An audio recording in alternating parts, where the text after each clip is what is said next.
nosotros el diputado nacional Martín Lustó. También nos acompaña el señor Martín Bomer, investigador principal del Centro para la Implementación de Políticas Públicas para la Equidad y el Crecimiento. A continuación, compartiremos con ustedes una reflexión en torno a la temática transparencia, rendición de cuentas y acceso a la información pública, especialmente realizada por el equipo de trabajo del Observatorio Urbano Punto de Encuentro. Elegimos vivir en democracia, si bien es un sistema con ciertos vicios y defectos, es sin duda la mejor opción para una sociedad en tanto modo de gobierno y organización de vida en comunidad. La Constitución señala claramente que la nación argentina es una república representativa por la representación, pero la representación no es un cheque en blanco. Los actos de los representantes del pueblo están sujetos a normas y a límites precisos. El que detenta circunstancialmente el poder no puede ejercerlo de modo discrecional, ni en forma opaca para que esa discrecionalidad corroe los fundamentos mismos del sistema democrático. La corrupción no es solo un problema ético que deteriora el vínculo entre la sociedad civil y el Estado. La corrupción es también un factor que impacta en las políticas públicas y en la economía. Empeora la calidad de vida de los ciudadanos, dificulta la provisión de bienes públicos, condiciona el desarrollo. Pero ¿cómo proteger los valores democráticos? ¿Cómo puede asegurarse el ciudadano que el poder de los funcionarios detentan en su nombre es correcta y ejercido honestamente a favor del bienestar general? La información pública es un elemento crucial para encontrar una respuesta. En ese sentido, muchos de nuestros gobernantes no parecen tener los deberes hechos. El sistema parece estar hecho para volver más oscuro lo que debería estar iluminado. Pero ¿cómo llevar esa luz necesaria para no dañar la confianza entre gobernantes y ciudadanos? La clave es la transparencia, una palabra que suena bien, un concepto al que todos adhieren, una actitud que todos reclaman cuando están en la oposición y que pocos aplican cuando están en el poder. ¿Qué es la transparencia? ¿A qué nos referimos al hablar de gobierno abierto? Es un reflector que ilumina los actos de gobierno, es un antídoto contra la corrupción, es una vacuna contra el abuso de poder, es un freno al favoritismo, al nepotismo y al tráfico de influencia, es un canal hacia la participación ciudadana, es la frontera exacta entre el ejercicio de la autoridad y el autoritarismo. Si bien la Argentina lleva 30 años ininterrumpidos de vida democrática, no hay que olvidar que durante el siglo pasado padeció 50 años de inestabilidad política con sucesivas interrupciones del orden constitucional que dejaron cicatrices profundas. Salir del miedo, salir del silencio, fue un proceso largo y complejo. Puede decirse que nuestra cultura democrática es todavía frágil, por lo que demanda de transparencia es aún un concepto novedoso. Hay dos claves para que este concepto deje de ser una expresión de deseos y se convierta en una herramienta eficaz para combatir la corrupción y la discrecionalidad. Estas son la participación y el control horizontal. Cuantos más ojos miren, cuantos más miradas controlen, más difícil de abusar de esas ventajas del poder. Pero la participación como el control entre poderes del Estado pueden diluirse en el océano de buenas intenciones. Hace falta no solo impulsar, sancionar e implementar normas que favorezcan la participación de la sociedad en el control de gestión pública, sino buscar los mecanismos para que estas normas se cumplan. Necesitamos crear mecanismos que habiliten el involucramiento de la sociedad en el proceso de toma de decisiones, la implementación de herramientas de cooperación y trabajo conjunto entre el sector público y el sector privado y la sociedad. Es decir, caminar hacia una democracia más participativa, con más actores y menos espectadores de los asuntos que nos importan a todos.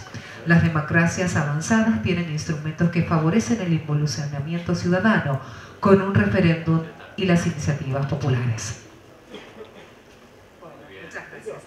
Y queremos comunicarles que acaba de llegar y se ha sumado a esta mesa la diputada nacional Elisa Carrió. Para dar comienzo a este evento, escucharemos la exposición del diputado Martín Lustó. ¿Qué tal? Muy buenas noches a todos. otra vez mis felicitaciones al observatorio por la organización del evento y por la elección de los temas. Me parece que este es de la transparencia, el acceso a la información es un tema fundamental, no desde lo formal, ¿sí? Porque desde lo formal muchas veces cumplimos con ciertas leyes, normas, la creación de instituciones, pero más allá de que sancionemos, que le pongamos detrás de la herramienta legal una institución que se hace cargo de y la acción de las ONGs, muchas veces nos falta transparencia real.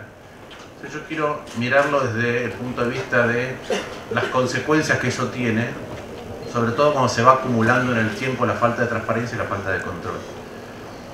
Lo voy a encarar primero desde lo individual, porque hoy he tenido un día en que fui al médico clínico y tuve que hacerme análisis, todas esas cosas que todo el mundo que se hace chequeos de vez en cuando debe hacer.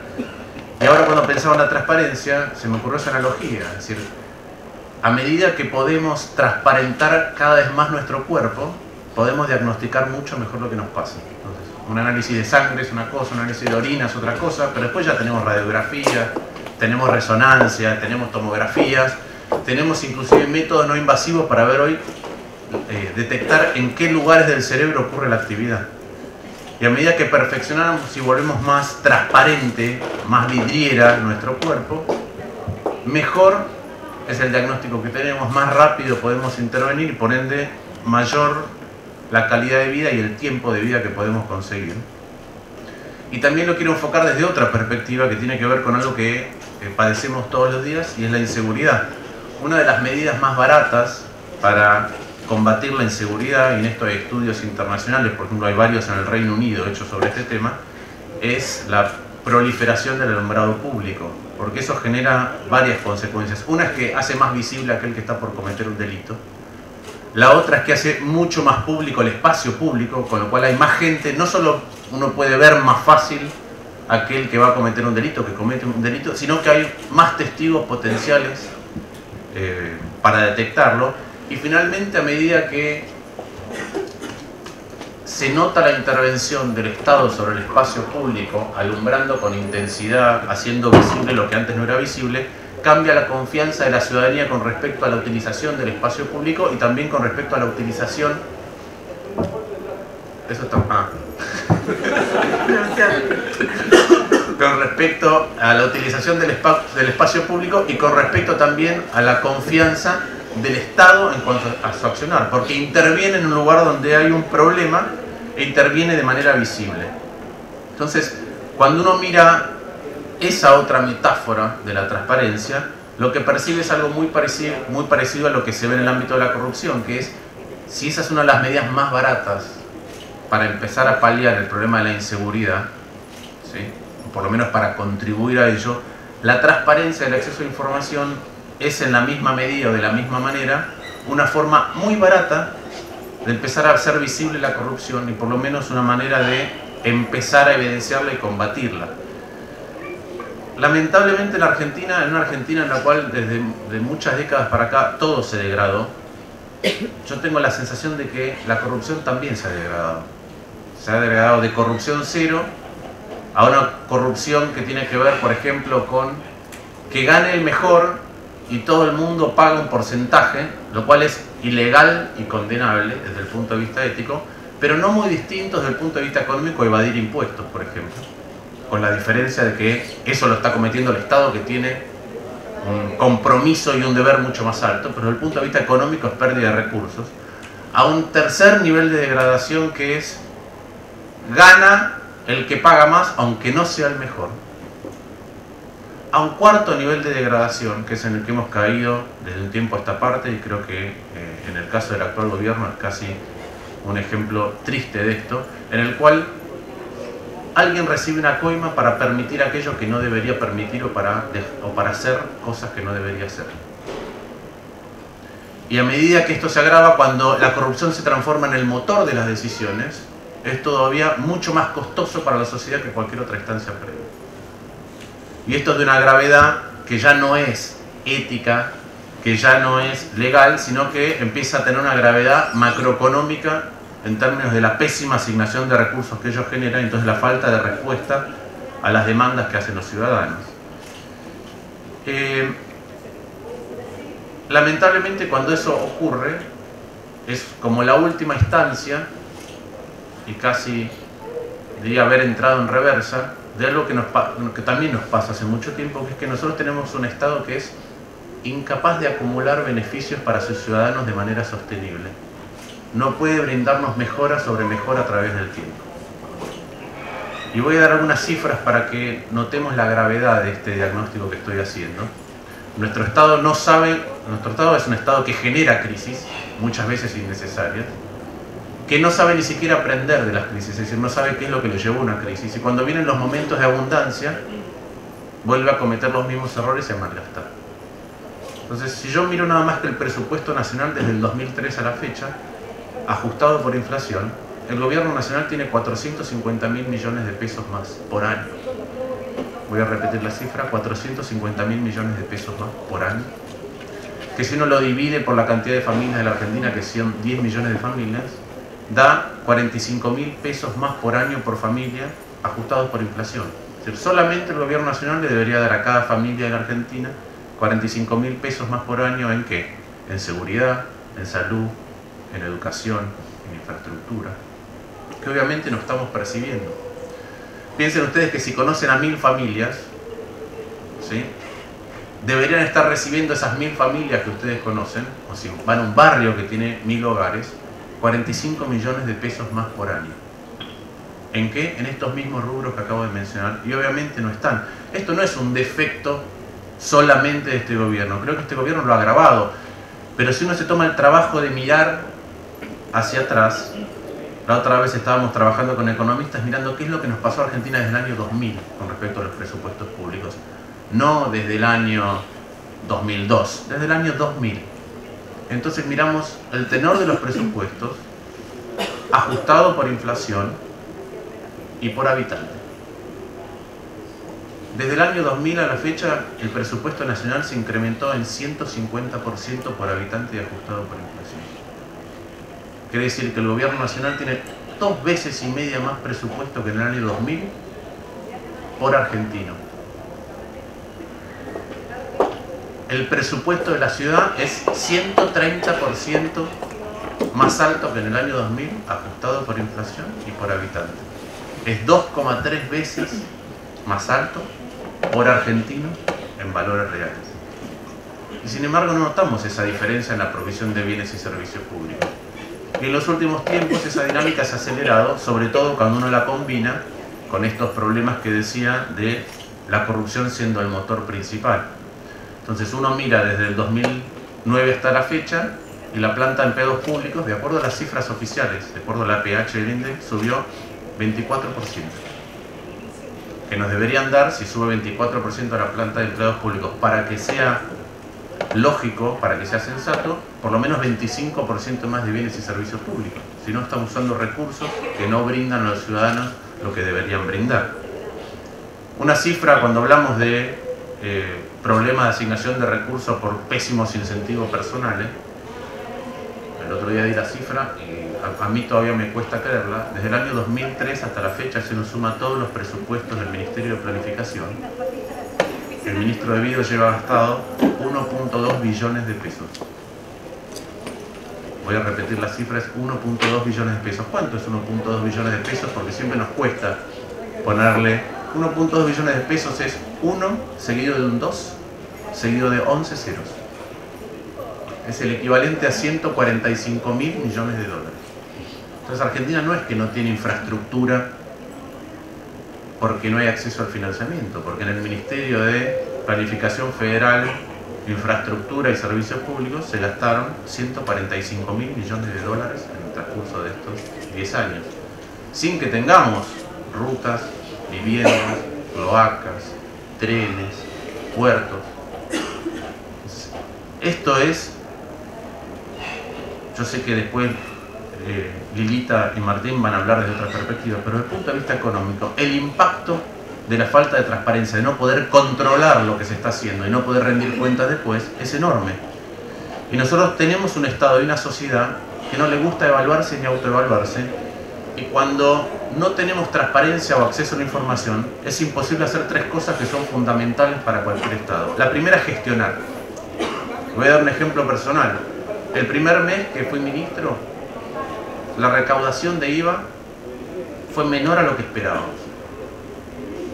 Como el INDEC estaba intervenido, yo no sabía si era porque la economía se estaba desacelerando, porque los precios estaban bajando, o porque parte de los contribuyentes habían decidido posponer el pago del impuesto al valor agregado en enero.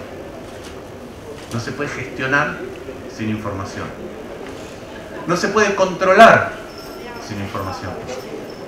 Nosotros tenemos un Estado que no sabe gestionar, y acabo de dar cifras de cómo acumula recursos y que nos brinde más cosas. No se puede controlar sin información, y ahora tenemos el ejemplo del presupuesto. El presupuesto del año pasado, desde el año 2003 a la fecha, siempre los presupuestos se subestiman, y las variables que determinan cuáles van a ser los ingresos y los gastos y las erogaciones nunca están determinadas correctamente, pero nunca eso fue tan grave como el año pasado. Nosotros pasamos de tener, recién lo discutía con Martín, un dibujo. El dibujo puede ser mejor o peor, puede estar más o menos alejado de la realidad. Un dibujo bien realista está cercano a la realidad, un dibujo impresionista está un poquito más lejos de la realidad, un dibujo cubista, como fue el presupuesto del año pasado, casi no tiene absolutamente nada que ver con la realidad, y ahora estamos discutiendo que ha ingresado el presupuesto de este año. Pero si no tenemos la principal herramienta de ordenamiento económico y administrativo anual de un Estado, hecha con rigurosidad, muy poco vamos a poder controlar qué es lo que se hizo, y muy poco vamos a poder proyectar qué es lo que queremos hacer. Y por último, la transparencia y rendición de cuentas. Es decir, nosotros tenemos que tener un Estado que sepa administrar, que sepa mejorar permanentemente lo que le brinda a sus ciudadanos. Dos, que sepa controlarse a sí mismo y controlar aquellas cosas que tiene que controlar, y eso no se puede decir buen manejo de la información. Y tercero, que sepa rendir cuentas, y tampoco lo sabe hacer. Y lamentablemente en la discusión cotidiana, en los temas que se transforman de moda, en las enormes magnitudes que se manejan muchas veces en la función pública, la rendición de cuentas o pierde su esencia, o pierde la cercanía que tiene que tener para que la gente la comprenda y exija después qué cosas quiere de un gobierno, cómo le puede exigir y cómo es que después tiene que decidir a la hora de votar. Entonces, si no tenemos estos instrumentos, es muy difícil reorientar aquellas cosas que llevan varias décadas en la Argentina de degradación, pero que se han acelerado en los últimos tiempos. Muchas gracias.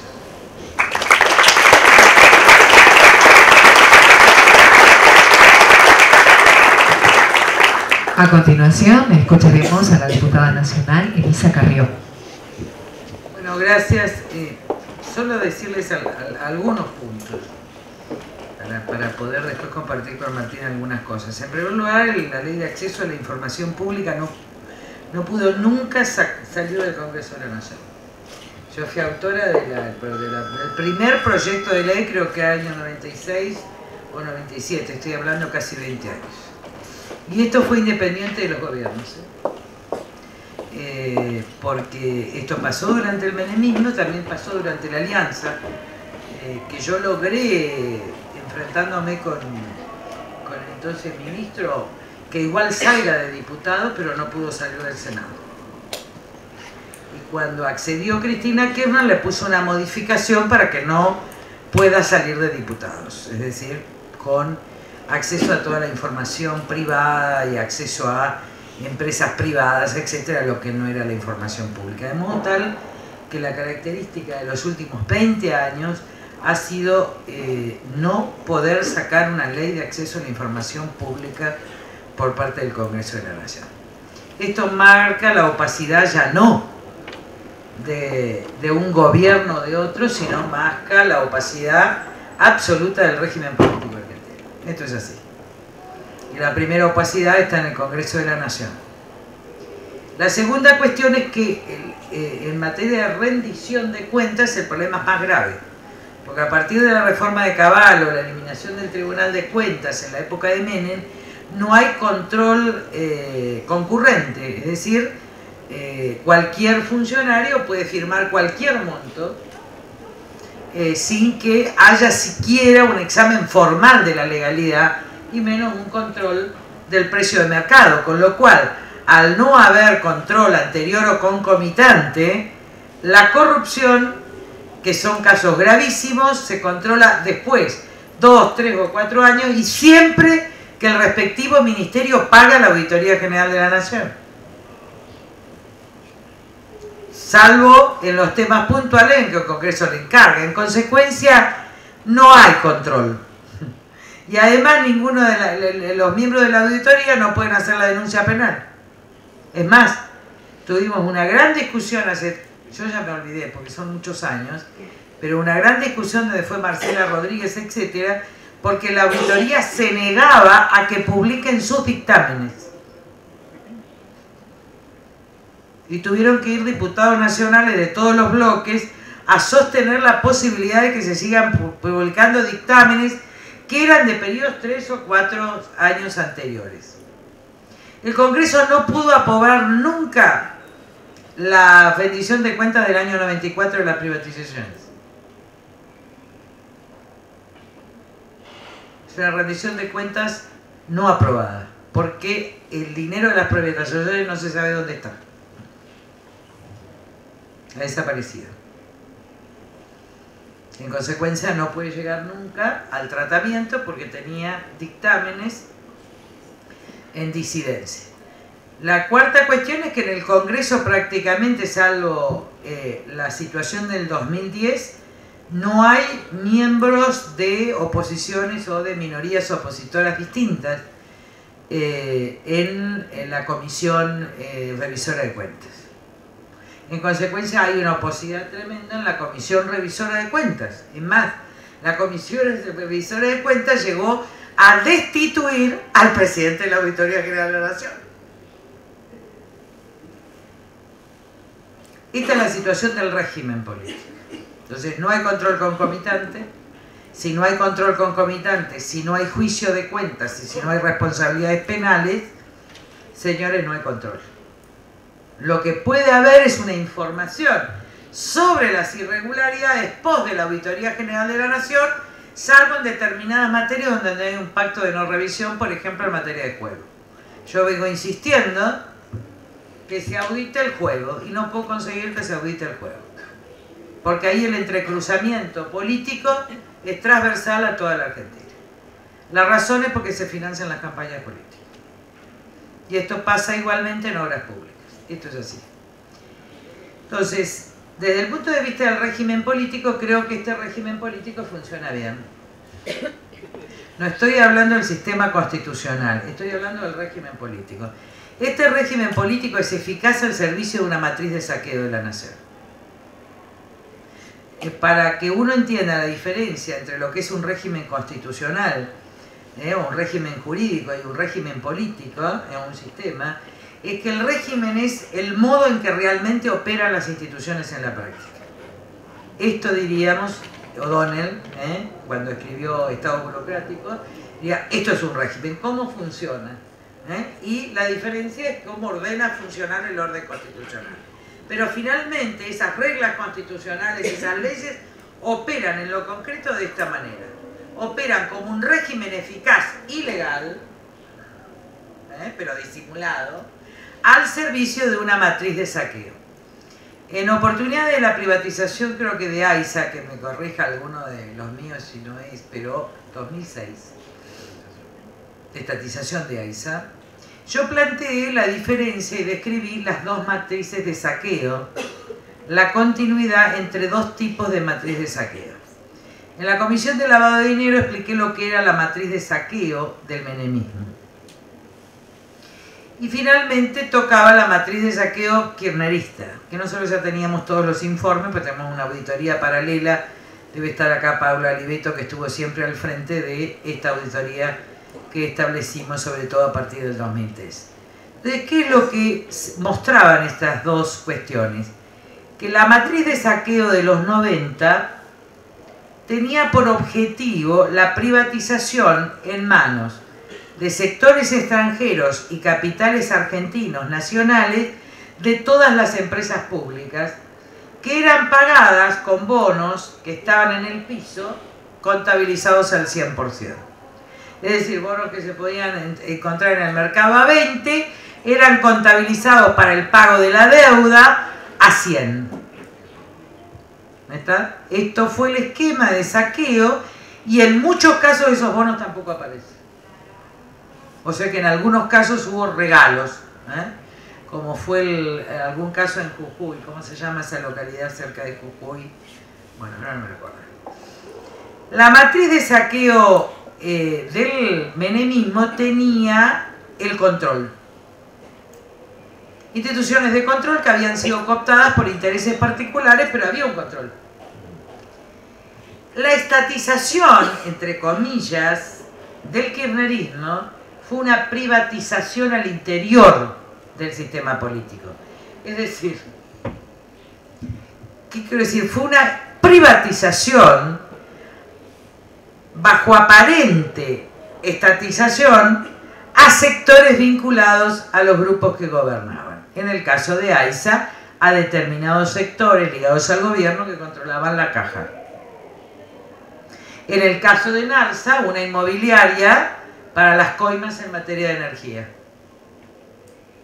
En el caso de vaciamiento de YPF, la estatización supuso el encubrimiento final del vaciamiento, nosotros hicimos la denuncia en el 2006, de tanto de Kirchner como de Brufau. En consecuencia, esta nueva matriz de saqueo es feudal. Si uno recuenta, esto es la apropiación, fue al interior del régimen. Esto es lo que se llama la nueva burguesía nacional, a saber Cristóbal López, Lázaro Báez, etc. Electroingeniería, etc. Ahora, si uno computa lo que recibió, como dijo él, 145.000 millones de dólares en 10 años el Ministerio de Infraestructura, y uno solo entiende que hubo comisiones que en América Latina están entre el 7 y el 10%, y uno toma el 10% de ese presupuesto, le van a dar los 14.000 millones de dólares de coima, que yo hace mucho digo, la cifra exacta son 10.000 millones. Es decir que, claro, fue hace 2 años. Si ustedes suman los 2 años, la ecuación es perfecta. Y sin contar que las empresas que se construyeron y que en realidad pertenecen a políticos ligados al Estado, sin esa ganancia, solo en el nivel de coima. En el promedio menor que se pueda pensar, hay 10.000 millones de dólares, 14.000 millones de dólares que no se pueden explicar. En la cuenta más honesta. Por eso me decía Eunequiana a mí un día, y se queda corta. Sí, él sabe. Y este es el problema de la Argentina. El problema de la Argentina es que creo que puede salir a partir de ¿qué? De la actualización del principio de publicidad de los actos de gobierno.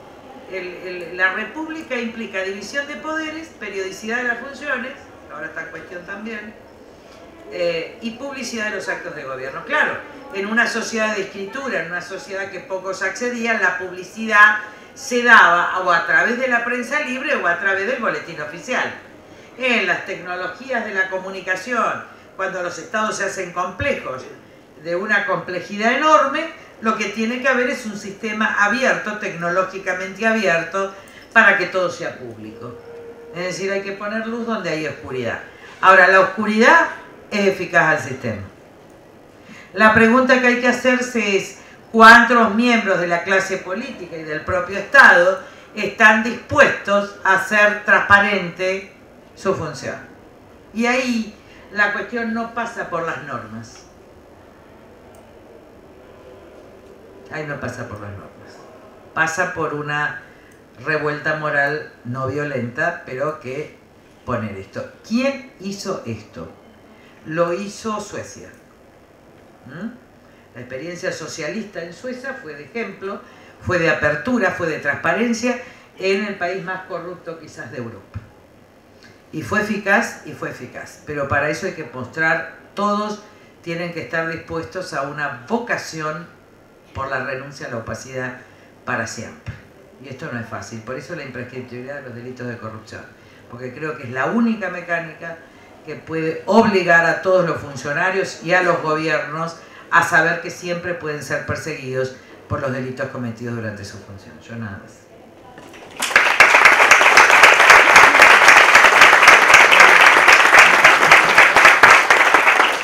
A continuación, y para finalizar con las exposiciones, escucharemos al investigador Martín Bomer. Bueno, muchas gracias por la invitación. Es un placer estar en esta mesa.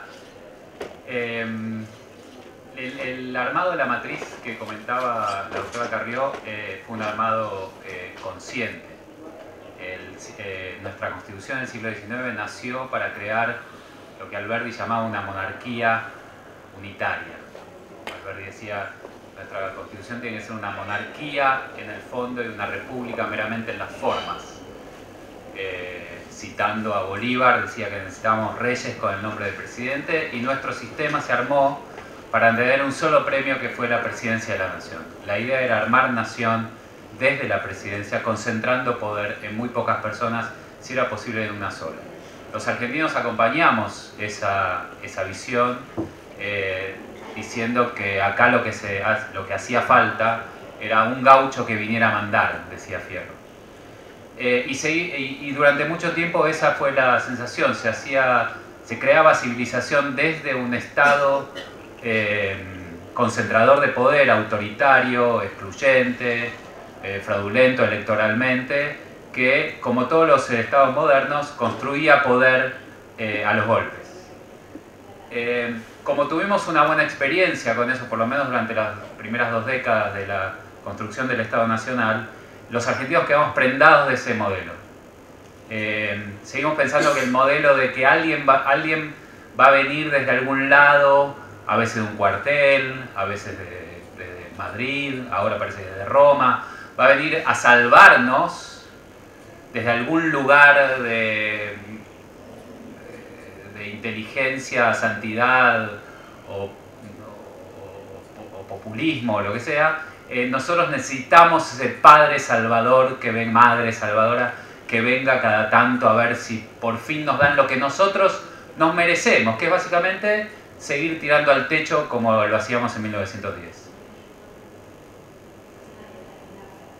Ese relato, por supuesto, no funciona porque primero es autoritario y no permite la inclusión de gente que está en desacuerdo con lo que hace el presidente o la presidenta.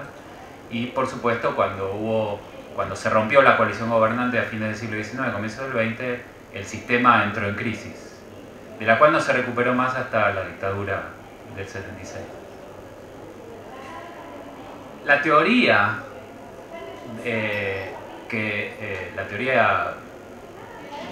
digamos, llamémosla, no sé, económica, política, que está atrás de ese... ¿Cuántos economistas o estudiantes de economía hay en la sala? Levanten la mano. Dios mío, son muchos. ¿Para una facultad de ciencias económicas? No, para mí. En la teoría sobre la que está basada esa idea, es una teoría básicamente falsa, que es la idea de que la gente responde incentivos. Hace unos cuantos años una enorme cantidad de experimentos, como ustedes saben, prueban que la gente responde menos a incentivos que a la reciprocidad. Uno responde más a hacer lo mismo que hacen todos que a premios y castigos. Y por eso la idea de que va a venir alguien a castigar a los corruptos y a premiar a los que no son corruptos no funciona. Está mal.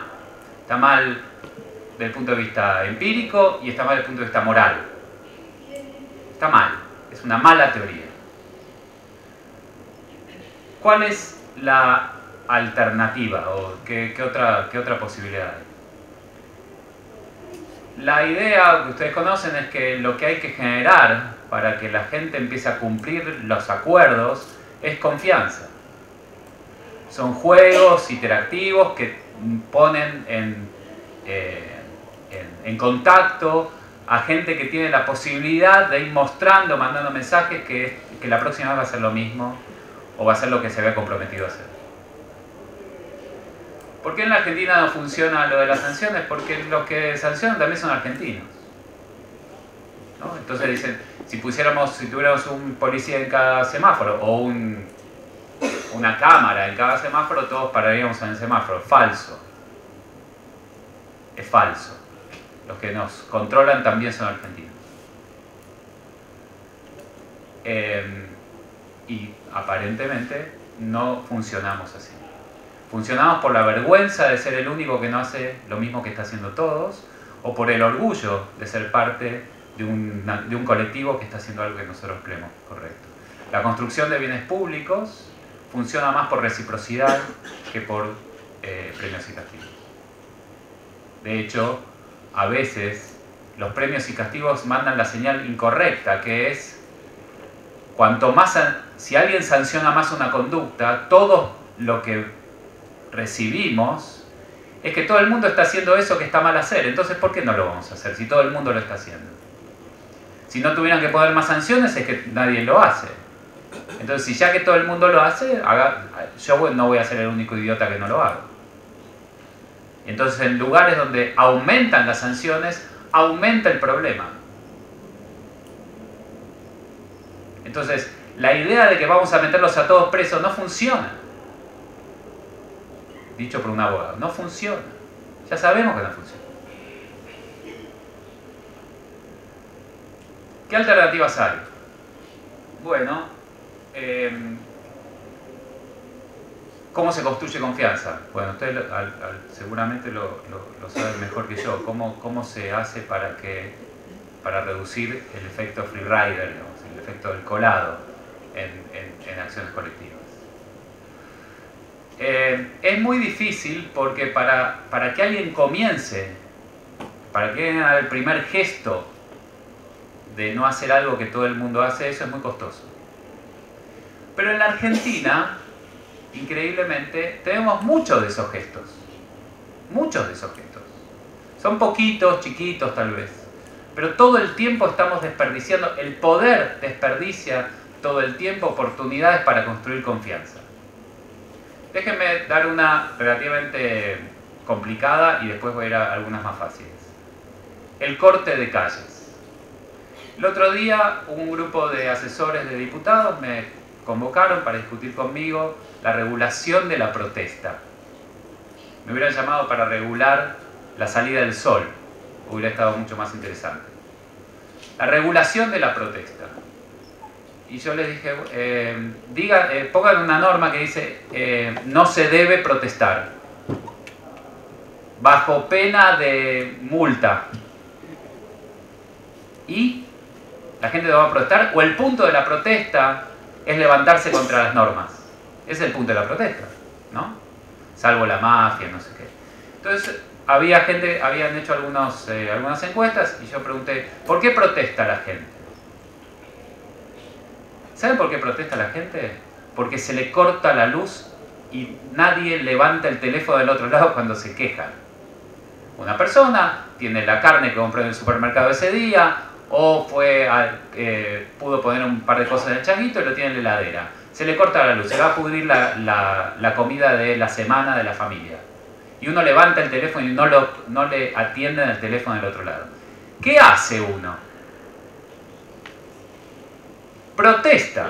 ¿Por qué protesta? Y porque la política no está, el Estado no está, no hay nadie del otro lado. No le contestan el teléfono, las oficinas cierran a las 4 o 5 de la tarde cuando la gente vuelve de trabajar, tribunales está abierto de 7:30 a 1:30, después se van a quién sabe a qué. No está la sociedad para responder a la protesta. Entonces, ¿qué hace la gente? Corta la calle. Y entonces estos aprendices de políticos decían, y la gente lo que quiere son las cámaras de televisión.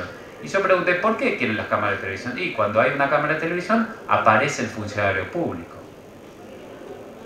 Y entonces, y bueno, a lo mejor consiguen algo. Bueno, por eso protestan. Porque los canales institucionales de la deliberación no están. ¿Qué son canales institucionales de liberación? Que suena muy pomposo. Una persona en una oficina a responderle a la gente con respeto, a tratarla con respeto, a no hacerla esperar 500 días, a darle respuestas, a tratarla de usted, a no pedirle favores sexuales para darle un beneficio social. ¿Es mucho pedir? Entonces, por suerte, tenemos un pueblo que todavía protesta y le da la posibilidad a la política de legitimarse en la respuesta respetuosa, fundada, en tiempo y forma. ¿Cuál es la otra manera que la gente protesta? Judicializando la política. ¿Qué quiere decir esto? Que suena muy pomposo. Llevando su problema a tribunales. ¿Cómo lleva su problema a tribunales la gente? Primero, no sabe que tiene un problema. La gente no conoce sus derechos.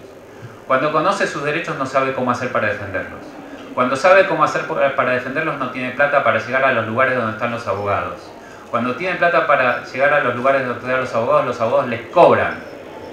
Ilegalmente. Porque los abogados tenemos la obligación de brindar nuestros servicios gratuitamente a quien no los puede pagar. Cuando tienen plata para pagar a sus abogados no tienen plata para la tasa de justicia. Cuando tienen plata para la tasa de justicia, no tienen tiempo para ir a tribunales y hacerle ir a sus amigos como testigos a tribunales. Y cuando tienen tiempo para todo eso, tienen que esperar 14 años para cobrar una indemnización laboral. 8 una indemnización laboral, 14 para una indemnización de un accidente de tránsito. En esta quiebra moral estamos. Entonces, es muy fácil decir, tiene que haber leyes de acceso a la información, tiene que haber más control, tiene que haber todo lo que quieran. Ahora, cuando no hay un Estado, una política, que haga la mínima cosa de intentar legitimarse a través de la multiplicación de canales de conversación respetuoso con nosotros nos rebelamos. ¿Y qué hacemos? Bueno, hacemos lo mismo de siempre. ¿Sí? No pago los impuestos porque se los roban. Y entonces sumamos al delito de la corrupción el delito de no pagar impuestos. Y estamos todos peor. Estamos todos peor. ¿Y por qué estamos todos peor? Porque usamos la ley de la reciprocidad. Yo no voy a ser el único idiota que no hace lo que todos hacen.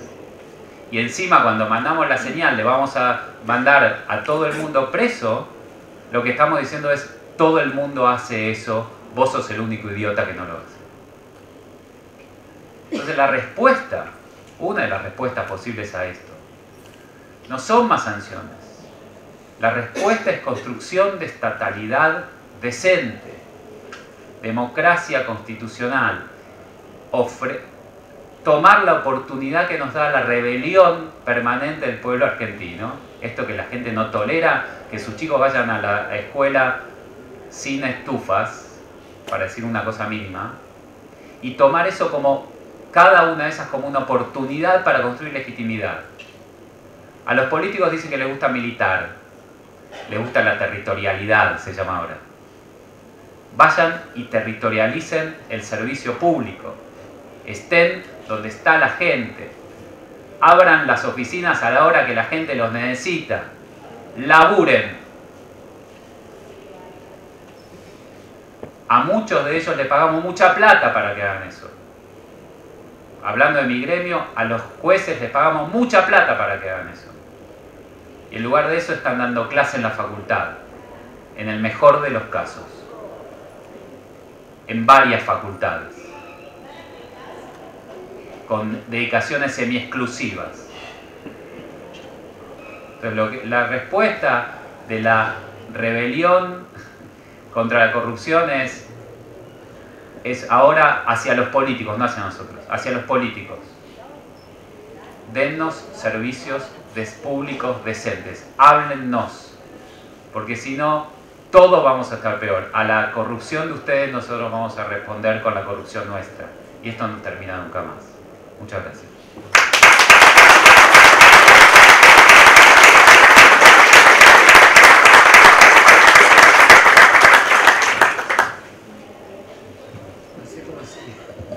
Bueno, ahora se procederá al debate. No vamos a debatir. ¿Quieren debatir o debatir?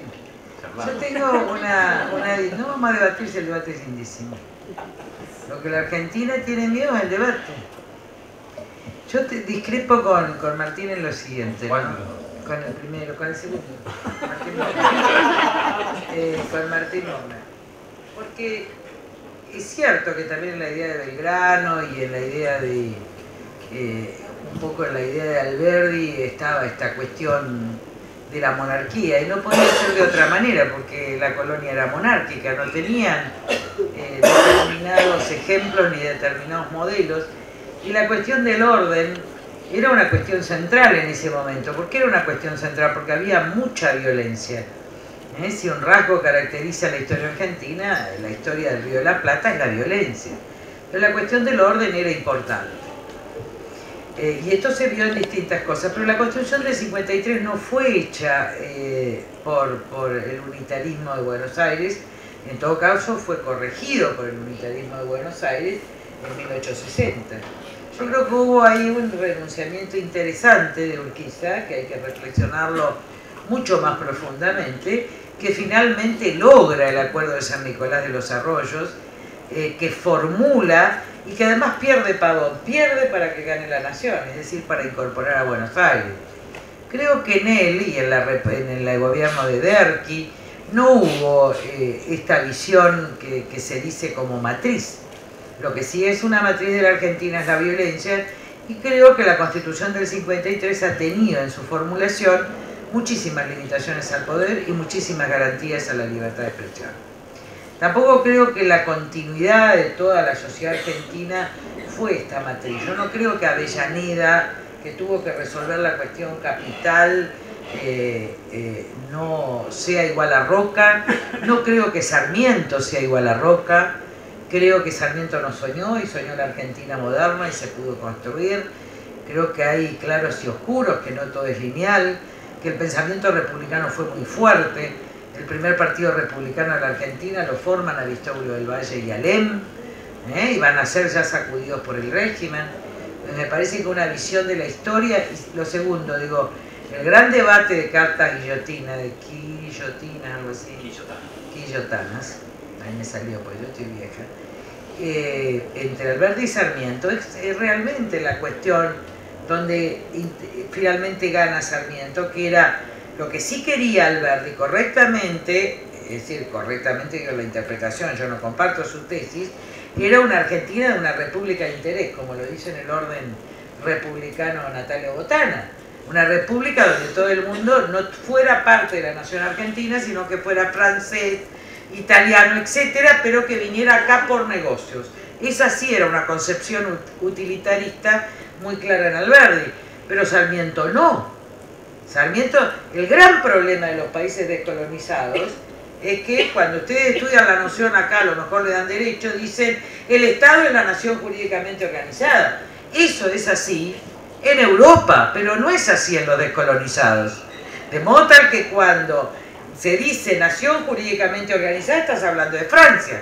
Es decir, primero se construyó la cultura, etcétera, y después se organizó con el Estado moderno. Pero en los países descolonizados, la nacionalidad se construye desde el Estado. Y en esto Sarmiento, con la escuela pública y la construcción de la nacionalidad, en realidad construyó la Argentina moderna. Me parece que hacer una... Y hubo diputados corruptos, y hubo diputados y senadores brillantes, y hubo gobernadores extraordinarios y honestos, y hubo de los otros. Yo creo que esto sí, lo que estamos es en una decadencia. Yo no he visto el mismo Congreso a lo largo de 20 años. No he visto. Yo he visto gente corrupta en la década del 90, pero he visto gente preparada. Por lo menos un corrupto que entendía de lo que hablaba. ¿Entendieron?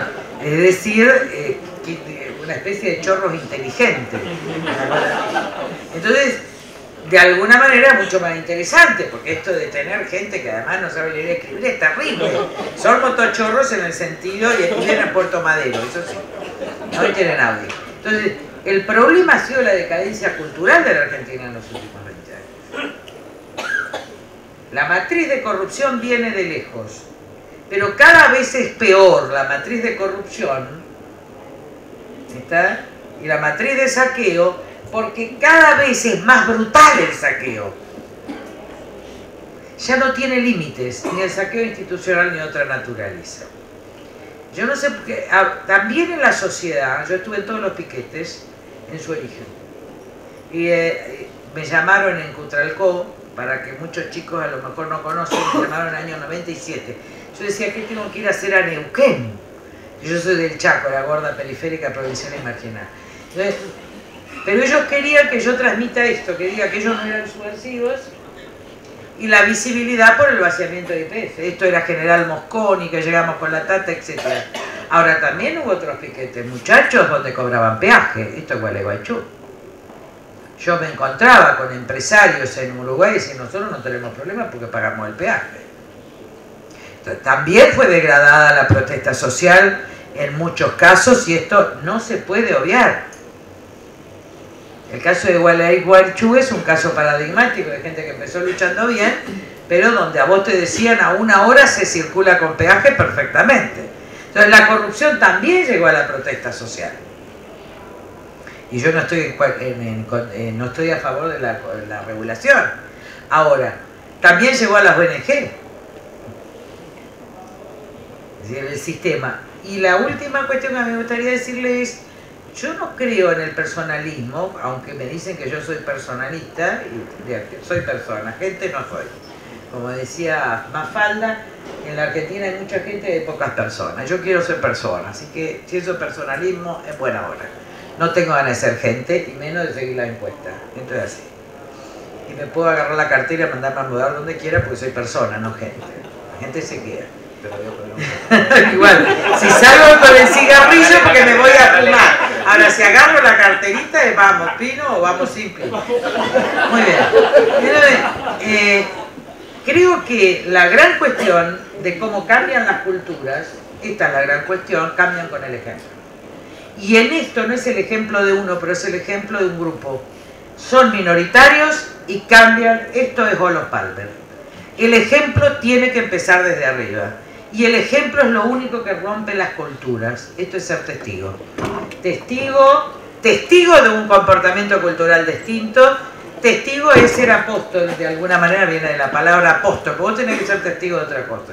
Y Russell decía, Bertrand Russell, un gran físico y además filósofo, o matemático, creo, no me acuerdo, pero era bueno, un gran filósofo.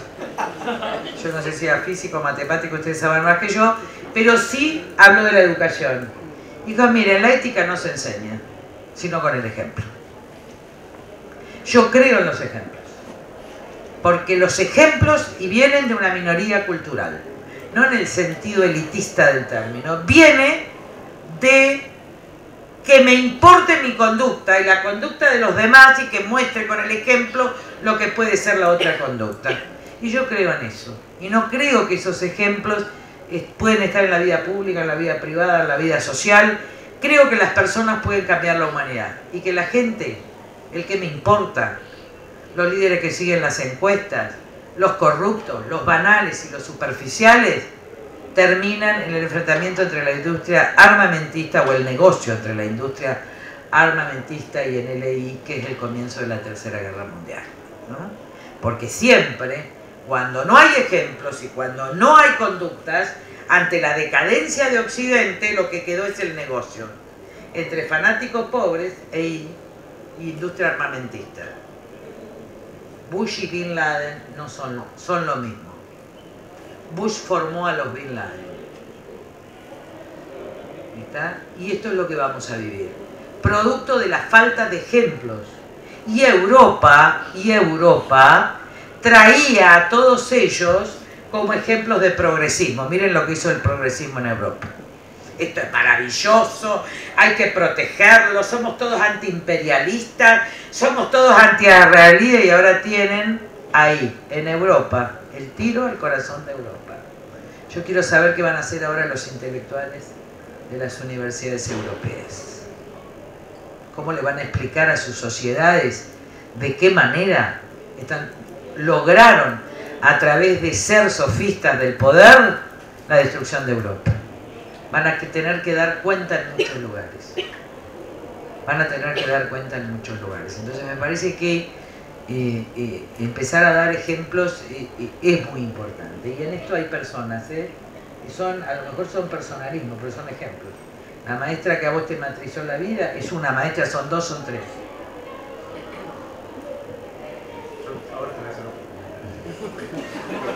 No, pero estuvo lindo. Me encantó. Porque él sabe, Bati. En la Argentina los unitarios fueron unitarios cuando tenían el poder y federales cuando no lo tenían. Alberdi fue unitario cuando escribió las bases y federal en el exilio. Sarmiento fue unitario cuando fue presidente y federal en la reforma del 60. El unitarismo y federalismo fue siempre instrumental a quien tuviera el poder.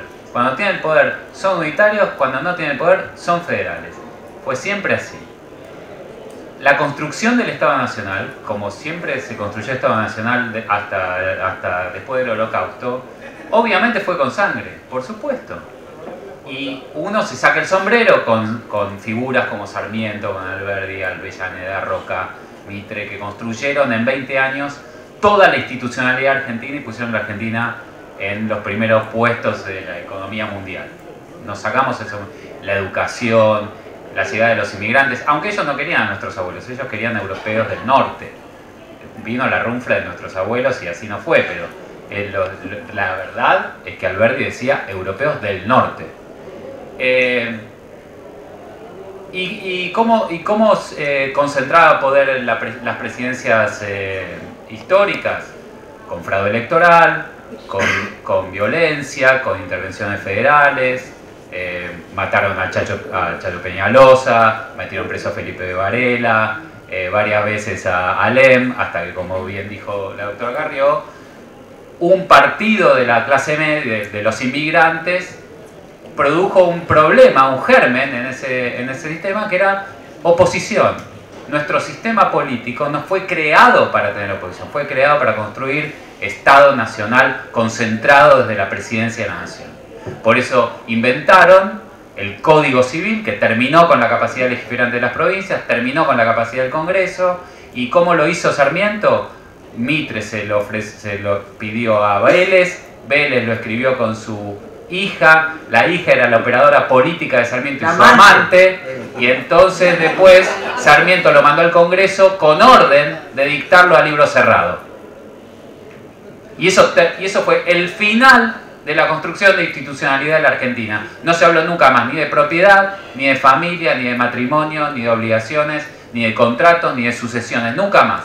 Se creó estatalidad como nunca antes. Se armó un país de la nada, de la violencia de la guerra civil, como nunca antes. Fue exitoso, impresionante, telégrafos, trenes, increíble. Democracia no. República tampoco. Límites muy poquitos. Liga de gobernadores con un presidente que concentraba poder. Y esto es lo mismo que tenemos ahora, cuando se está cayendo no, pero ahora pregúntenle a Scioli, ¿cómo va a gobernar el futuro gobernador si es presidente? Le pregunté el otro día a una persona.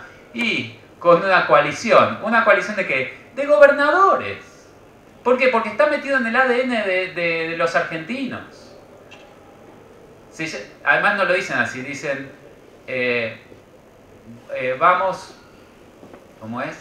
Vamos a trabajar con los goberna porque ellos nos van a dar la copa para disciplinar el CONURBA.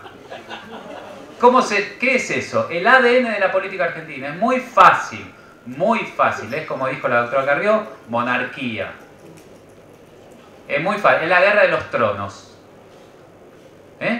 Es como el juego de los tronos, Game of Thrones. La misma historia. No es muy difícil. Se está escapando el poder a la presidenta y ¿qué pasa ahora? Bueno, los tiburones se olieron sangre y ahora otra vez Liga de Gobernas. ¿Y qué más? Y jueces federales que recuperaron su idea de que tienen que laburar. De repente se acordaron de que tenían las carpetas esperando para este momento. Estaban sentados sobre los expedientes esperando este momento para contarle a los próximos políticos que ellos están ahí esperando el momento de cuando ellos pierdan poder. Ojo con lo que hacen con los jueces federales. Es eso.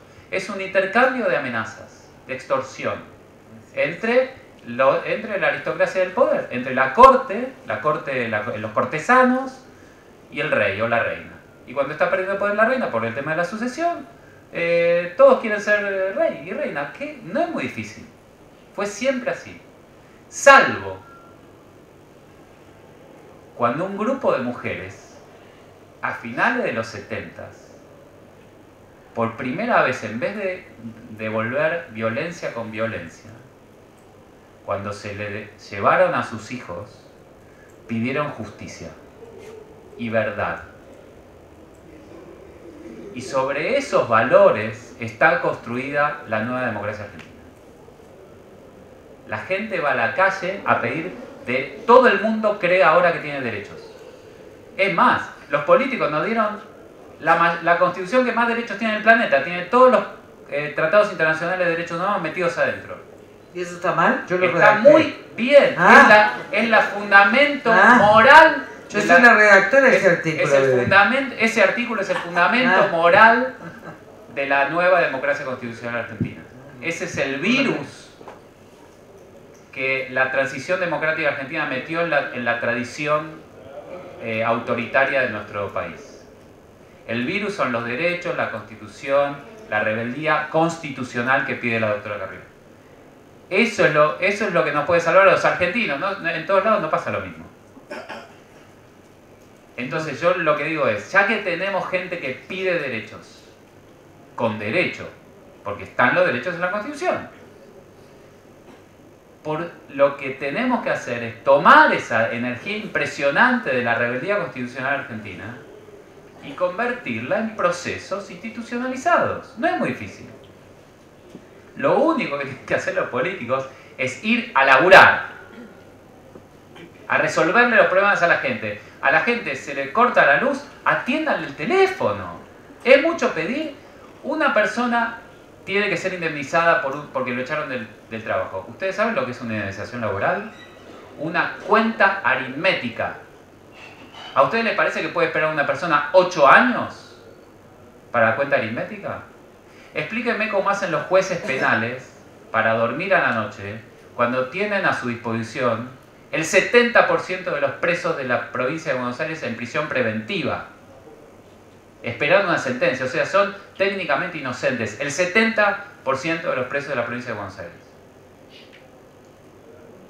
Entonces lo que le pido al poder, a estos señores que quieren ser poder, que son poder, que laburen, que vayan a militar. Tienen la energía impresionante de la desobediencia constitucional argentina. Constitucional. Lo único que les pedimos es que nos escuchen, atiendan nuestros reclamos con respeto. Y entonces nosotros les vamos a obedecer. Mucho más. Legitímense y nosotros los vamos a obedecer. Yo voy a... No sé si lo que voy a decir me va a poner en el medio entre Lilita y Martín. Estoy en el medio, pero voy a apelar a alguna... Estamos de acuerdo. ¿Eh? No hay algunas diferencias, pero sustancialmente estamos de acuerdo. Bueno, voy a ver si logro zanjar esas diferencias para ponernos todos de acuerdo, lo cual va a ser muy aburrido. Pero voy a apelar a algunas de las cosas que Martín apenas mencionó porque está en la Facultad de Ciencias Económicas y no se quiso meter muy en profundidad, pero tiene que ver con teoría de los juegos y tiene que ver con la evolución de la cooperación de acuerdo a cómo la estaba pintando Martín. Cuando se empieza a analizar el dilema del prisionero, estas dos personas que están acusadas de cometer un crimen, se las separan en cuartos y le dicen, bueno, podés acusar al otro, no acusar al otro, y tal como se les dan los incentivos, a los dos en el corto plazo les conviene acusar, porque se acusan y el otro no acusó, se van libres. Y si acusan y el otro también los acusó, comparten la pena. Entonces la solución, en lugar de no acusarse ninguno de los dos e irse libres, es acusemos, cada uno encerrado en su cuarto, y dice voy a acusar al otro porque es lo que más me conviene analizándolo fríamente. Cuando se quiso repetir este juego, es decir, ¿qué pasa si haces jugar muchas veces a estos prisioneros este mismo juego? Se llamó a un montón de expertos para que diseñaran cuál era la mejor estrategia. Eran programas de computación que se hacían jugar unos contra otros. Y ahí surge el programa ganador, que es una estrategia que en inglés se llama tit for tat, que es más o menos ojo por ojo, pero yo arranco cooperando con el otro. Esa estrategia de, mira, yo coopero, no te voy a acusar, y después voy a hacer lo que hiciste vos la vez pasada, genera la mayor cantidad o la menor cantidad de castigo en años para el conjunto de los que juegan, que es la estrategia ganadora. ¿Qué quiere decir esto? Que la cooperación en una sociedad puede evolucionar, inclusive si los incentivos de corto plazo, de jugar una sola vez, están dados para que nos acusemos mutuamente y no cooperemos con el otro. Inclusive cuando el ser humano es autointeresado, absolutamente egoísta, y mira lo que le conviene hacer, si va a interactuar de manera repetida en la sociedad, empieza a decir, pará, hoy me conviene hacer algo que es para mí, pero si yo voy a ver a esta persona todo el tiempo, quizá no me conviene lo que hoy quiero, el capricho, de que es lo que muchas veces Lilita dice, las reglas, las normas son lo que nos hace libre. Precisamente porque entro en un lugar donde, conteniendo mi propio capricho, mi propia conveniencia de hoy, estoy construyendo un colectivo mucho más grande. Ahora, técnicamente este resultado, que es que la cooperación puede surgir inclusive de estos incentivos individualistas para no cooperar con el otro en el corto plazo, hay dos condiciones sine qua non. Hay dos condiciones que se tienen que dar para que la cooperación se dé como resultado. Una, que el juego sea repetido. Dos, que no sepamos cuántas veces se va a jugar ese juego repetido. Es decir, que no preveamos un final, porque si preveo un final te voy a traicionar en el último, porque es cuando yo más gano, y si el otro prevé que me vas a traicionar en el último, te traiciona antes, etcétera, etcétera. Exacto, entonces uno es la continuidad del juego que estamos jugando, uno es la continuidad de la sociedad.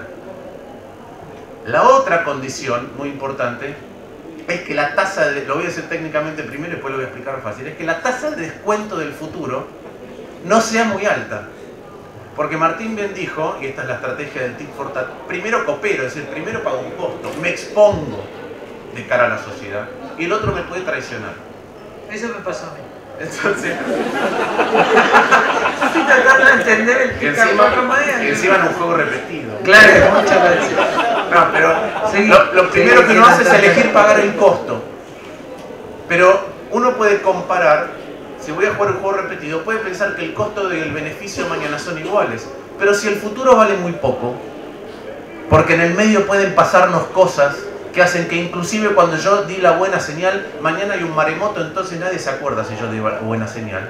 Si la tasa de descuento del futuro, si lo que vale el futuro en la mente mía es muy bajo, yo prefiero traicionar hoy y ganar hoy que apostar a futuro. Esa es la Argentina. Y ese es el problema de la Argentina. El problema de la Argentina es que las crisis económicas, las crisis institucionales, todos nos han hecho excesivamente cortoplacistas. Y acá hay un problema endogámico. El problema endogámico es que no es cortoplacista solamente el político, no es cortoplacista solamente el empresario, no es cortoplacista la sociedad, sino que todos estamos en un juego en el que la tasa de descuento es infinita. Entonces, cuando el problema se transforma en endógeno, ya es problemático. Vos decís, vayan los políticos a laburar, y el político te dice, ¿por qué si yo estoy haciendo lo mismo que vos? Si en el corto plazo a mí no me conviene laburar. Entonces, el político le contestó al de la ONG. Entonces, si todos estamos buscando el beneficio de corto plazo, porque la tasa de descuento que nos impone el país tiende a infinito. ¿Por qué tiende a infinito? Vos ahorrás, hay corralito. Ahorrás en peso, hay devaluación. Te educás, hay desempleo. Si la tasa de descuento es infinita, entonces, ¿cómo es que señalizamos el futuro? Y ahí sí hay una tarea, no sé si personalista, pero soy un grupo de personas muy importantes que a pesar de que la tasa de descuento tiende a infinito, que diga, yo voy a pagar el costo. Y no porque soy más bueno que los demás, porque soy más altruista, porque tengo esa vocación, como el docente tiene la vocación de pagar un costo, de ganar menos porque le gusta lo que hace. Y ahí el problema es no solamente si hay gente dispuesta a pagar el costo, sino cómo aprovechamos que haya gente dispuesta a pagar el costo. Porque si pagar el costo es testimonial en lugar de construir las herramientas con las cuales vamos a transformar el Estado, y una vez que exista el Estado, porque esa es otra parte que tuvo ese Estado, independientemente del germen que lo hizo nacer, ese Estado señalaba futuro. Señalaba futuro con las condiciones de la época, pero señalaba futuro. Señalaba el futuro al resolver problemas del presente que por ahí después fueron peores, pero señalaba un futuro. Entonces, si no logramos estas condiciones, y por eso digo que me pongo en el justo medio, porque me parece que hacen falta personas una vez que todos estamos perdidos en la marea del corto plazo, entonces es muy difícil salir de ahí. A mí, lo que vos estás planteando, yo lo traigo en la filosofía, ¿no? Lo que vos planteás es la tercera salida, que yo comparto perfectamente, que es la salida humanista. Yo voy a poner otros 3 ejemplos. Primero, hay que renunciar a Jeremías Bentham. Entonces, si vos no renunciás de alguna manera a Jeremías Bentham, el utilitarismo liberal te lleva a la mayor búsqueda de placer, al hedonismo, etcétera, de ahí no salís. Entonces vos tenés que salir porque ahí no funciona. El egoísmo es la felicidad a partir de Jeremías Bentham. Entonces, si no salís de ahí, podés ser, dice que son de izquierda, pero en realidad son liberales, utilitaristas, esto termino en Introducción al Análisis, fue un debate que hay que dar. Pero, en Ifigenia en Eurípides, de Goethe, que es una relectura de una obra de Eurípides, lo que le plantea Orestes, ella le dice, y después voy a plantear el tema de Hannah Arendt con los judíos, el problema es vení que te saco, pero resulta que en esa isla donde estaba este rey, etcétera, él la amaba y la había tratado bien. Entonces dice, yo te rapto. Y ella le contesta, no, yo tengo una tercera salida. Yo le voy a decir la verdad y él me va a dejar ir. Y esa tercera, finalmente, el rey le dice que si es su voluntad se vaya. Ella opera en la tercera salida. Cuando los comités judíos fueron puestos en el dilema, me parece que es el dilema también de que elija una mujer cuál de los hijos quiere matar, pero en este caso se dio en concreto en la Alemania nazi, se centró en un comité judío donde elegían qué judíos iban a matar. Esto surgió en Eichmann en Jerusalén. Entonces Hannah Arendt, que es judía, vuelve y se enfrenta con todos sus íntimos amigos. ¿Y qué dice ella? Que era inevitable, que no había capacidad de resistencia frente al horror, pero que había una tercera salida, que era no participar de la elección. Y yo creo que esa tercera salida en la Argentina es la que tenemos que explorar. Es decir, hay una tercera posición que es la no violencia, que es la construcción de la república, pero para eso tenés que renunciar, y en esto yo tomo... hay que aceptar pagar costos. Yo no sé hasta qué punto, a mí me encanta pagar costos, es lo que más me gusta. A mí no me importa perder, ganar, a mí me gusta pagar costos, ¿verdad? Y enfrentarme, o sea, me encanta. Ahora, ¿es cierto eso efectivamente? De que en 4 años de gobierno sabés los costos que hay que pagar. Por eso es muy importante la no reelección. Solo un presidente que no reelija su mandato es un presidente que puede cambiar la historia del país, porque si no va a estar empezando en la reelección de 4 años. Hay que poner un límite, aunque sea convencional, no constitucional, y que sean 4 años. Ese es el único que puede, o la única que puede gobernar para la historia. No hay otra. La continuidad te impide tocar todo lo que tenés que tocar. Total, te vas. Esto es lo bueno de Chile y de otros países. Hay que tocar e irse, porque eso también evita la corrupción, porque sabes que vas a ser juzgado en 4 años. Me parece que esa es la clave. Seguro Martín tiene algo para decir, pero yo voy a hacer solo una nota al pie para contar una anécdota que no sé cómo se va a interpretar en términos de personalismo. Pero Carrió hacía referencia a Jeremy Bentham, que es el padre del utilitarismo, los economistas lo conocemos muy bien porque, como decía Martín, es como la piedra angular de muchas de las cosas que hacemos, a pesar de que no nos demos cuenta. Cuando yo investigaba teoría de los juegos evolutiva en una universidad con un matemático, esa universidad, es la Universidad de Londres, había sido fundada por Jeremy Bentham. Y Jeremy Bentham, en la entrada a la universidad, tiene una suerte de armario donde está ¿quién? Jeremy Bentham. Y está, de hecho, el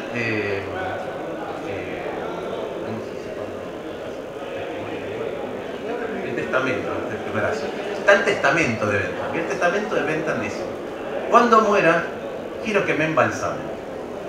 Quiero que mi cerebro sea enviado a mi gran amigo, el fisiólogo tal, para que investigue.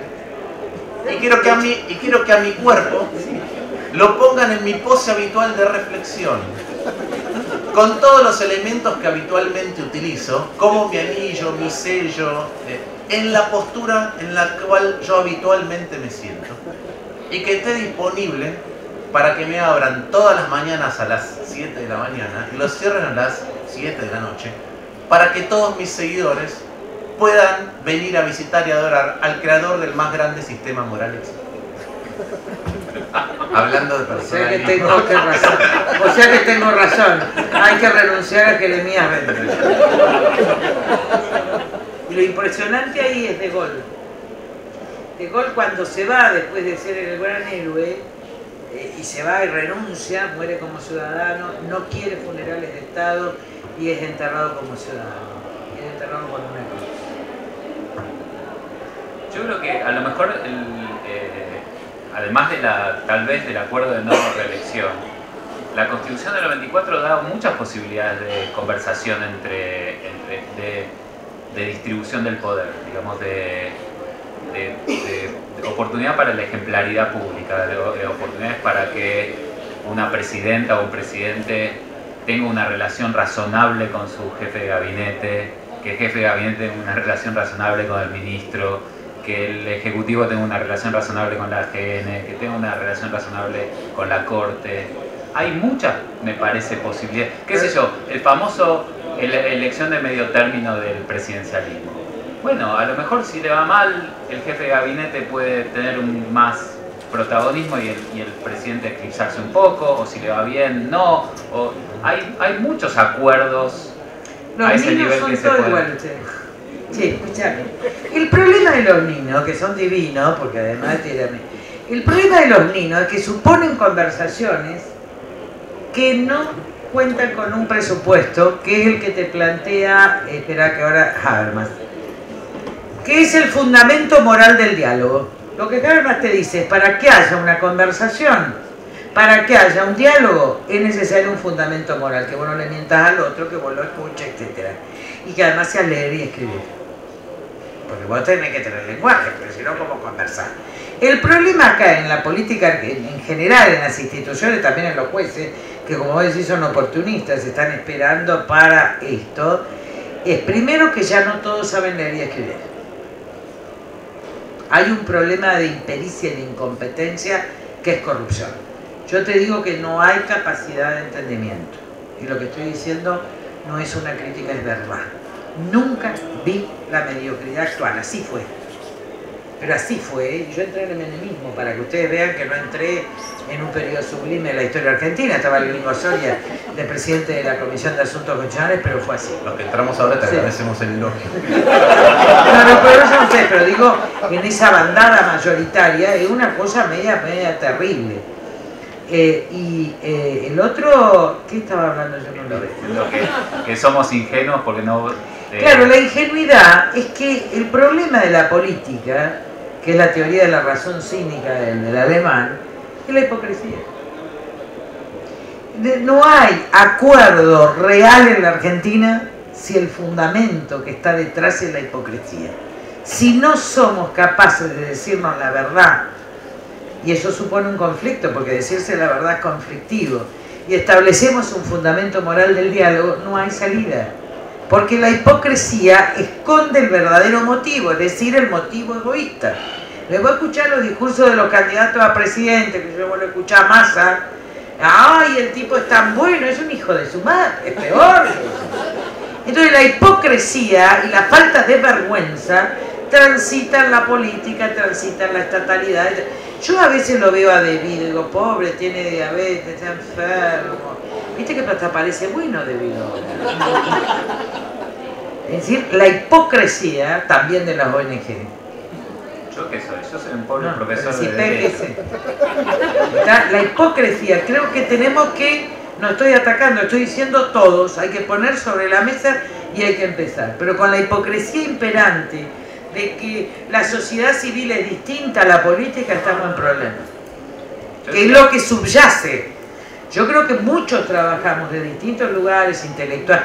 Yo lo que he visto en la universidad, querido, es una mediocridad terrible. Yo me fui de profesora titular a los 45 años y que yo no vuelvo. No sé por qué vine hoy, pero vine. ¿Está? Pero yo no vuelvo, el otro día me hicieron un homenaje. Entonces, los niveles de mediocridad son propios de todas las instituciones. No es un problema solo de la política. La universidad estaba muerta cuando yo asumí como diputada nacional en el 95. Yo creo que siguen más muertas. Me acordaba de otro experimento. La universidad esa que mencionaba había recibido 2 millones de libras para que nosotros hagamos experimentos con la gente, ¿no? Experimentos con la gente y les pagábamos. Y hay un juego que es el juego del bien público. El juego del bien público es relativamente sencillo. Uno agarra una mesa de, no sé, 10 personas y le da plata, le da 50 pesos. Y tienen que decidir en cada vuelta, todos en conjunto, si ponen algo, si ponen 5 pesos por ronda, cada uno como contribución a algo, como confianza al otro, con el siguiente resultado es, si cada uno pone 5 pesos, es decir, si efectivamente todos ponen 5 pesos, la banca agrega 2. Entonces en lugar de con 5 se van con 7 y todos ganaron. Pero si uno logra no poner cuando todos ponen, se lleva lo que hay en la mesa. Es decir, se lleva 45 pesos. Entonces entre ganar 2 y ganar 45, que era el ejemplo que vos decías del colado, el gorrón o el freerider, cuando uno juega el juego una vez, me gustaría ver el experimento entre japoneses y argentinos, digamos, si nos esquilmamos muy rápido. Cuando uno juega una vez hipercortoplacista, lo que quiere es llevarse los 45. Entonces, ¿cuándo empieza a cambiar este resultado? ¿Viste? Es experimento realizado, para otra vez pararme en el punto medio. Es cuando tenemos un futuro y entonces vamos a jugar de manera repetida, empezamos a aprender la regla del juego. Y se llega al equilibrio virtuoso en el que ronda tras ronda todos ponemos 5 y todas las rondas se crean 10 pesos de valor para todos. Perdón, 20, 2 por cada uno de nosotros, por eso se llama bien público. Contribuimos y logramos algo mejor de lo que teníamos antes. Mejor para todos, no mejor para uno. Porque en el otro juego uno se queda con la parte pero se pierde riqueza potencial. Entonces el equilibrio, a medida que uno juega de manera repetida, se alcanza, por ejemplo, en 20 rondas. ¿Cómo se alcanza más rápido? Cuando a uno le dicen, ¿querés castigar al que traicionó? ¿Querés gastar plata de tus 50 para sacarle a él? Por cada peso que vos pongas a él que nos traicionó, le vamos a sacar 2. Entonces, con el castigo, el incentivo es una cosa, es todos vivimos en comunidad, pero muchas veces el castigo, aquel que incumplió, es una manera acelerada de mostrar hacia dónde está yendo la sociedad. Entonces, las dos cosas son importantes en ese sentido. No creo que solo con castigo uno logre, sino que necesita el contexto en el cual el castigo se da, pero tampoco es que el castigo es inocuo. Sí, los experimentos estos dicen que en algunos lugares hay que empezar por incentivos. El problema es cuando los tenés que mantener y eso es autofrustrante, ese es el problema. Pero por eso yo decía, hay muchas más posibilidades que el acuerdo en no voy a pedir la reelección. Creo que esas son oportunidades para producir estas señales. Y volviendo a Arendt, hay una cosa muy bella que dice ella, es los seres humanos tenemos dos... La acción humana tiene dos problemas espantosos, que es que uno no puede deshacer lo que hizo en el pasado y que no puede asegurar el futuro. Y entonces los seres humanos creamos dos instituciones básicas, que son el perdón y el contrato, y la promesa. El perdón y la promesa. Y si no hay eso, no hay acción humana posible. Porque si no hay eso, estamos todo el tiempo atados al pasado que no podemos cambiar. Si no nos podemos perdonar, no podemos avanzar para adelante. Y si no tenemos promesa, no hay futuro. Porque no podemos controlar nada, porque obviamente nuestra vida depende de los demás. Entonces, yo creo que seguir insistiendo con esta, o insistir o decirlas en algún momento en la cultura política argentina, insistir en la racionalidad de la apuesta a jugar juegos juntos, a la confianza, es muy importante. Ese es el testimonio, me parece que que podemos dar todos, desde la sociedad civil, desde las universidades, desde la política, y si seguimos insistiendo que es posible, y por supuesto mostrando formas en las que eso es posible, cuando uno cumple con las promesas, cuando uno perdona a otro, cuando uno dice es posible seguir viviendo juntos porque no te ato a lo que vos fuiste siempre en el pasado, sino que te desato de eso porque tengo algo con vos en particular y no con tu yo pasado de lo que fuiste antes. Y hacia el futuro. Y si te estás metiendo los acuerdos en el presente, ¿qué haces? Yo confío. Hay cosas imperdonables, como el mal radical, por ejemplo, que es imperdonable. Y hay cosas que uno tiene en el estómago más o menos. Pero es cierto que uno tiene que tener estómago para hacer estas cosas y perdonar cosas que para el común de la gente son imperdonables. Por eso hay estadistas, por eso hay gente con estómago grande, por eso en general los estadistas son abogados, porque tenemos mejor estómago que otros. Y sobre todo hacia el futuro, la idea de que que lo vean a uno cumplir con sus promesas costosas, cosas que me cuesta prometer y decir, lo voy a hacer igual porque prometí, porque me comprometí. A pesar del costo, hoy yo me comprometí ayer y es más importante el cumplimiento de la promesa. Ahí está la cuestión deontológica, no utilitaria. Es más importante el cumplimiento de la promesa que el valor actual de romper. Así es. Bien. ¿Ya está? Me parece un cierre.